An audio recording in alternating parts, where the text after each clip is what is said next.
Good morning, everyone. Welcome to the first in our next series of webinars. This morning we're looking at passenger carrying vehicles. Just a bit of housekeeping before we start. We always suggest that you close any other applications just to get the best experience of the webinar. You'll note that you are off screen and off mic. But please don't take that as a signal that we don't want to interact.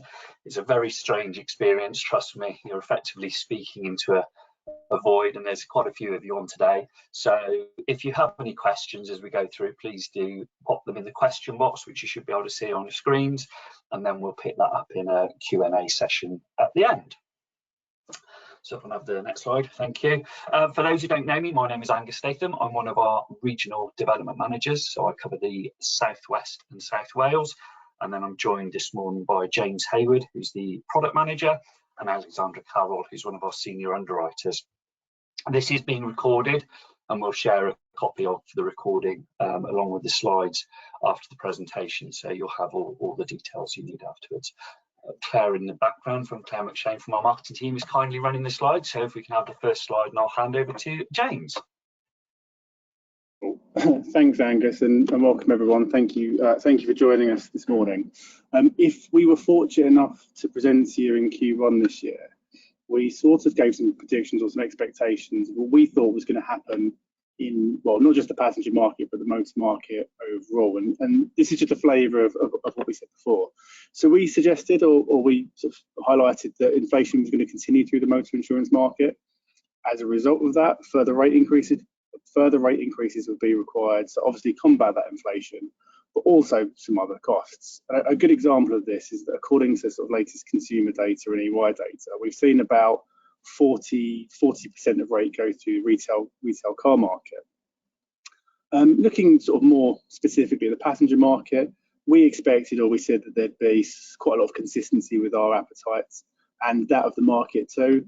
But we also sort of speculated that given the dynamic nature of both sort of all the passenger market, so taxi, minibus and coach, there'd be sort of quite great changes in terms of the market size, whether that be the market growing or the market shrinking, as various financial impacts on the various markets. But what have we seen? So rapid claim inflation has continued as expected, and this is a consequence primarily of continued increased cost of the second-hand car values and parts through AD, increased credit hire and third-party costs due to continued parts delays, and large injury claims continue to be heavily impacted by the care cost increases. And then, the wider impact of that was obviously the large increases in reinsurance that we witnessed in the renewal season of January this year, and that's going to continue going into 2024 and the January renewal season then. In terms of rate, recently rate had been suppressed due to COVID frequency benefits, but the need for rate has been observed. If we take taxi as an example, we've seen circa 10 to 15 points go through the market so far in 2023. However, there are factors that prevented the rate from going further. New entrants to the market looking for share, and obviously there's also been benefits in small injury claims coming from the whiplash reforms and the portal. As I'm sure you'll all be aware, the ERS strategy has been to continue to push rate to mitigate all the factors that we've covered. The benefit of this strategy can be seen in this slide, where ERS sits 10 points ahead of the market average in this data produced by Ernst & Young. This gives us confidence in our strategy moving forward. Now to take a closer look at the dynamics for the individual products. I'm now going to hand over to Alexandra to talk through minibus. Thanks, James. So since late 2019, we've seen a decline in the minibus market, which is shown in the graph to the left.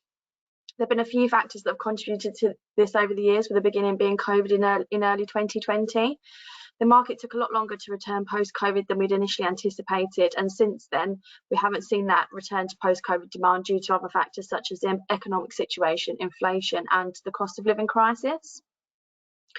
A large proportion of our business is carriage and non-fare paying passengers, which is also a segment of the market that has been particularly hit hard by the current economic climate. In addition to this, many of the non-profit organisations that sit within this sector have seen a reduction in government funding, which has meant that they're seriously underfunded and as a result having to reduce the number of vehicles that they operate. The graph on the right is data from the Department of Transport that shows a decline in the number of wheelchair accessible vehicles over the last 7 years.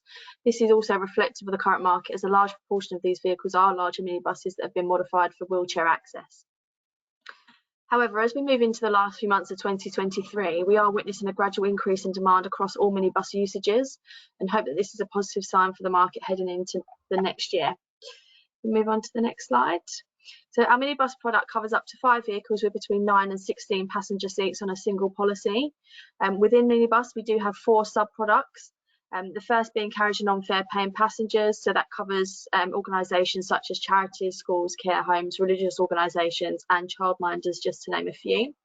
You've then got SDP, which is just your standard social, domestic and pleasure usage. Commuting can be added to that as well, and it does include volunteering.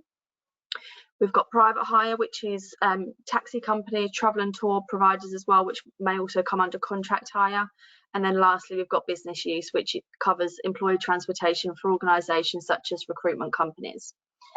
In regards to our appetite, we can accommodate vehicles with less than 9 passenger seats for organisations such as care homes, nurseries and residential homes. They'll be considered upon referral into one of our underwriters. And then in regards to our drivers, we cover drivers between the age of 25 and 75 with a minimum of 2 years UK or EU licence experience, and for private hire, a minimum of 2 years PSV licence experience. We do also offer any driver restrictions on all of our usages except for SDP.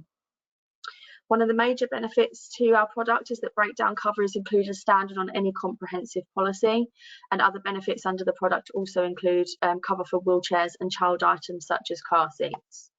You can trade our minibus product via our e-trade platforms, where quotes, MTAs, renewals can be accessible 24 hours a day, and any risk that referral will be fast-tracked to one of our underwriters to provide you the best price possible. This slide is just to show you about our prize draws. So since March 2021, we've been running a prize draw 4 times a year, where one lucky charity policyholder with a live minibus policy could be selected at random to win a £250 donation. This year, we've extended that prize draw to include education policyholders as well, so we're now running 2 alongside each other. The charity prize winner is due to be drawn shortly for this quarter, and then the winner for the education prize draw will be announced in October, so there's still plenty of time to get involved. And now I'll pass back to James to talk to you about taxi.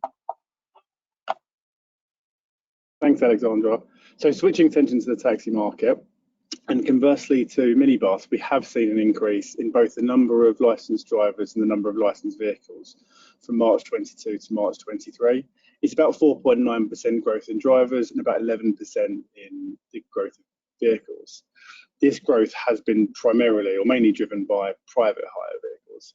And whilst public hire has receded, we are seeing a bit of strength come back into London, where the number of sort of LEVCs, for example, has grown, sort of get that public hire London back to where it had been prior to the pandemic. In terms of the private hire market, a few things to call out here. Obviously, a lot of growth has been seen in London as people come back to Uber driving as a really good example. And that growth that sits outside London is relatively consistent across most of the regions. Although a really big call out here is the growth observed in Wolverhampton, which has been significant. And one of the trends we're likely to see going forward is that Wolverhampton will capitalise on sort of some financial constraints of other councils. I mean, in the news recently, Birmingham City Council's on the brink of bankruptcy, and one of the things that they've done to expedite efficiency is to sort of deprioritise non-core functions, which has included the issuing of licensing badges and licences, which further increases the need for drivers to seek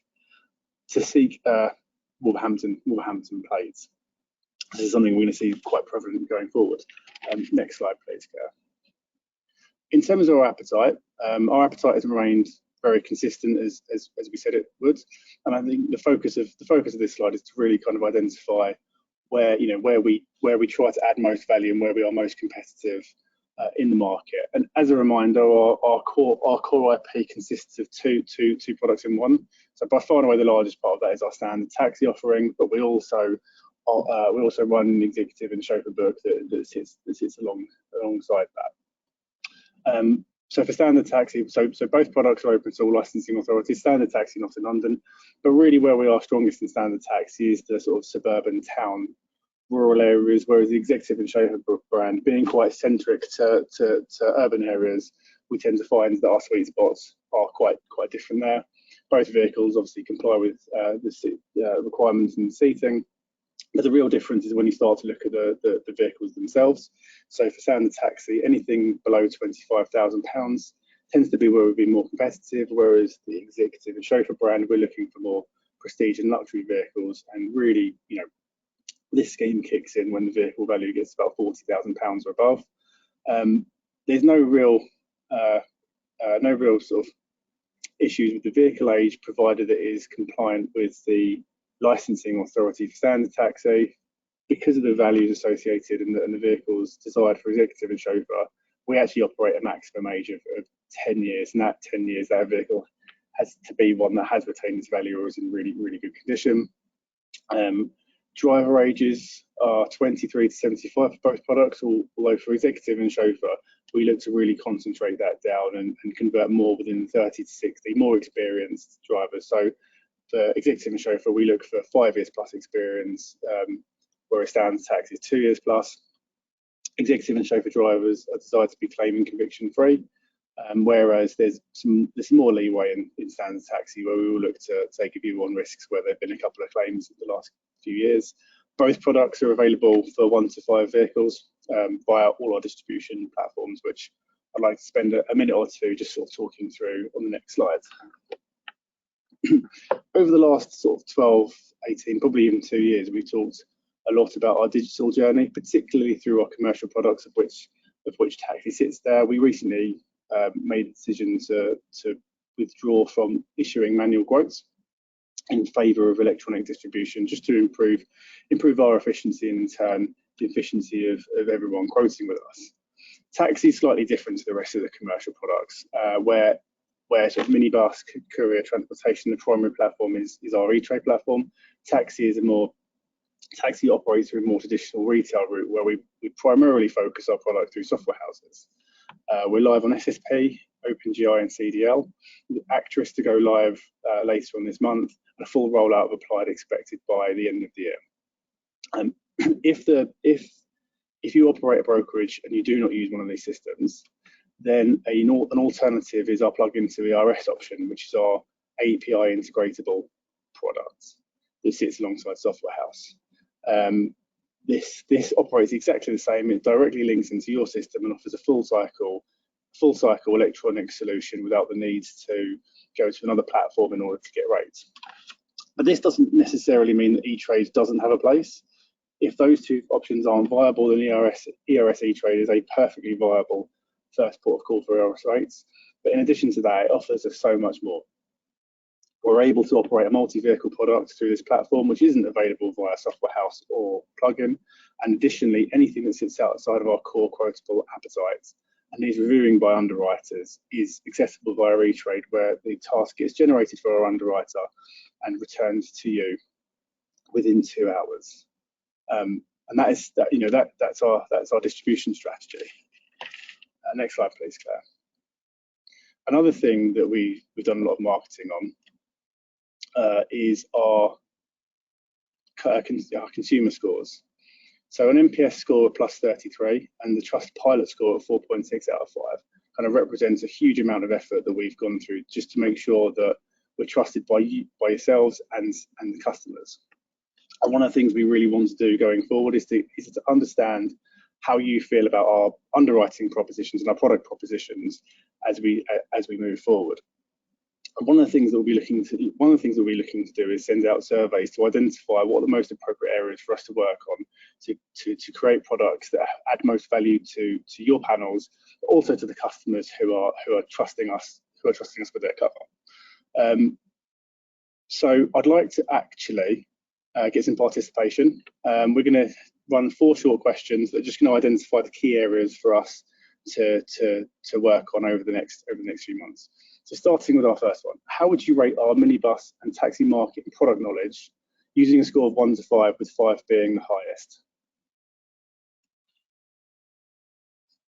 It's worth noting that we won't be sharing these results now, and we'll be following up after the session with the surveys.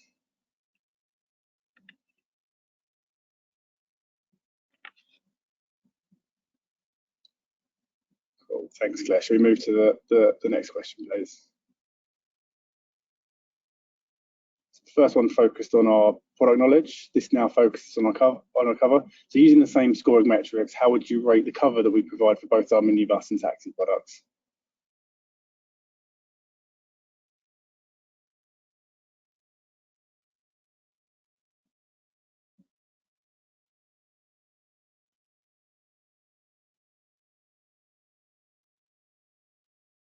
Oh, sorry, I didn't catch that. It moved on there. So the rate question, probably the most controversial of them. I'm not sure if you saw it, but yeah, how would you, using the same metric, how would you rate our rates? I think the final question is around our service levels.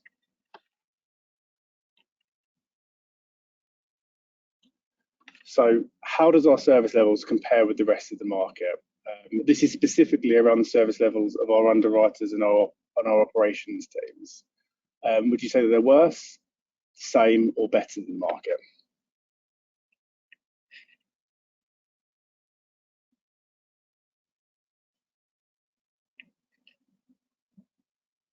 Brilliant. Thanks everyone for your cooperation. We'll obviously won't be sharing the scores now, but we'll be coming back for feedback. We'll be sending out surveys to understand propositions, and hopefully we either score well, or we can come back with some proper improvements that benefit both yourselves and the customers. I shall now hand back to Angus. Thank you. We've included a slide on our breakdown cover. As Alexandra said, the breakdown cover is embedded within the minibus product, but you can see from the slide that we cover a range of other vehicles, including taxis, as a standalone product. So you can sell that as a separate policy, even if we don't write the main policy. There's various levels of cover, as you can see, and again, this is traded through our e-trade portal.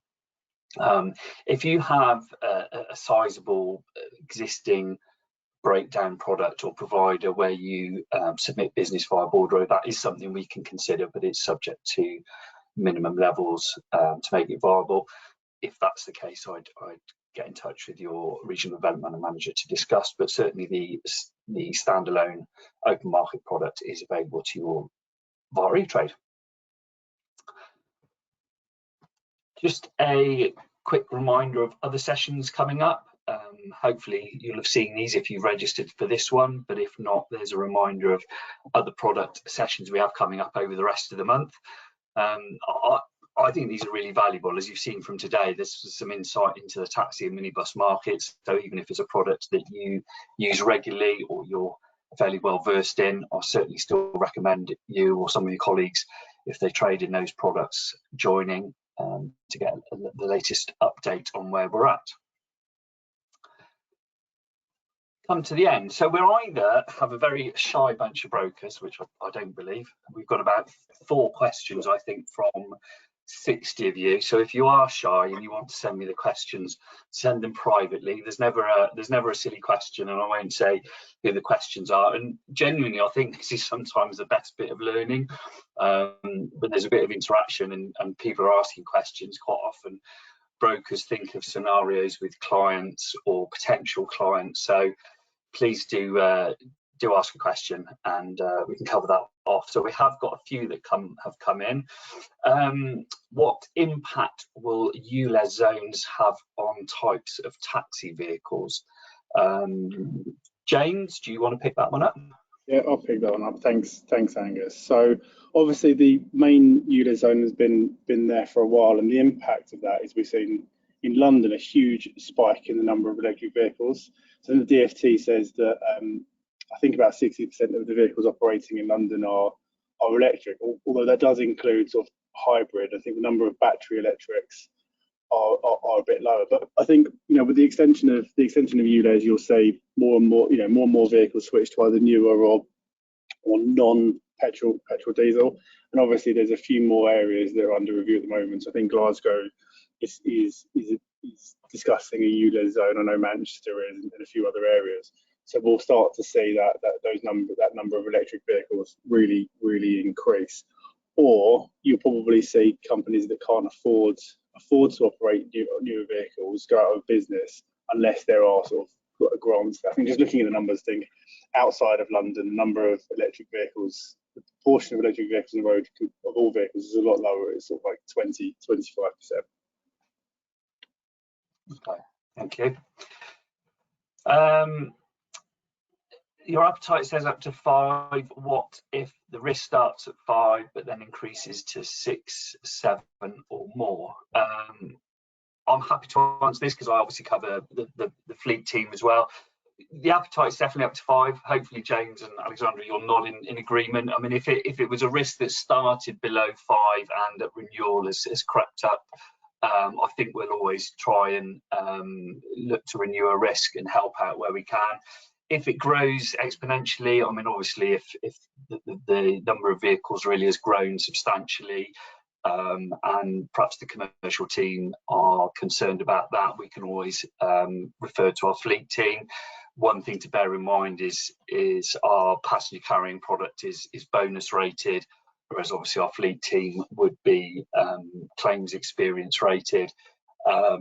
Typically, our fleet team won't take a bonus rated inquiry, but if we've held the risk and we've got some years behind us to look at the claims, I'm sure that's something we can help with. Is that a good enough answer, James? You know what, that's what I say in my broker meetings, and having you two on board, hopefully, is that fair answer? I mean, yeah, it's not the place to disagree, is it? We'll take that as a yes. And someone has asked, how do we enter the prize draw, the minibus prize draw? I'm going to give that one to Alexandra because I should know the answer to that one. Thanks, Angus. So to be in for a chance to win the donation for a charity or education, you just have to have a live charity or education policy on a minibus. They're 1 to 5 vehicles at the time of the prize draw, and that's the only criteria. Okay, a live policy. A live policy, yeah. Right, get those inquiries in. I think that's quite a nice. It's because it's for the potential policy holders. That's quite a nice way to interact with your clients.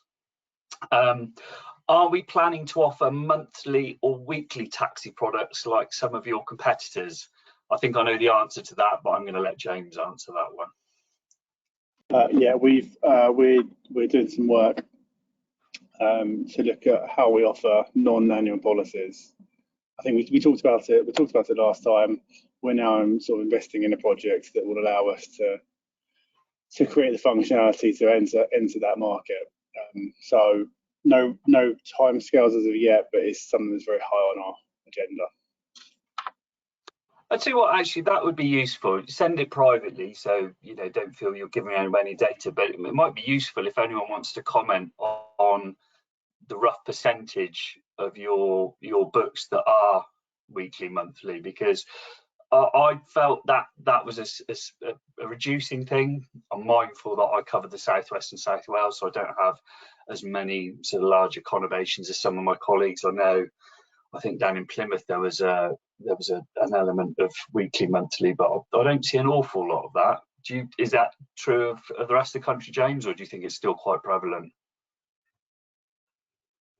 Oh, I lost my mute button. I mean, I think your point about region is fair because it's traditionally been more of an urban thing or a city centre thing. So there's a big market for it in London. There's a big market for it in other in other cities too. Yeah. Okay. Well, any feedback on that from people attending the webinar would be good. With taxi drivers diversifying, will we provide covers to act as courier drivers? I think we never really took that extension away. So we allowed that extension for other occupations during COVID, and that's not gone away. So I mean, we operate dual occupations, and our use wording will permit that use. I think what we do say though is, if the driver's primary livelihood is a courier driver as opposed to a taxi driver, then a courier policy would be more appropriate. If they're doing a bit of couriering to supplement their taxi income, then the taxi product is suitable for them. Okay. On minibus SDMP, if any driver is not available, how many named drivers and what's the minimum age? So the minimum age is the same as our generic product, so it's 25, so minimum age. We can potentially look at drivers outside of our minimum age, but it will be subject to referral and obviously further questioning around the driver and their experience, etc. But at this stage, it would be sort of like 1, 2, 3 named drivers. We'd want to know the connection between the drivers, so are they friends, family, etc. And then anything beyond that would be a referral into our underwriters, who would then ask further questions as to why you would need more drivers for an SDP policy. And that's not to say we won't do it.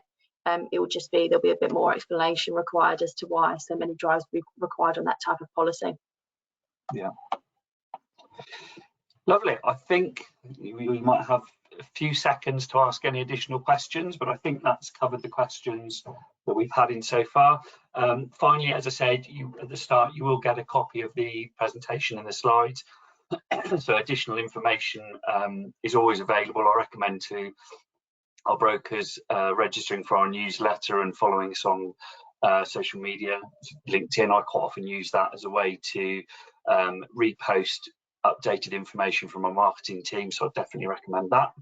And I can't see any more questions, so that just leaves me to say thank you to Alexandra and James, and thank you for joining us this morning. Thanks everyone. Thanks everyone.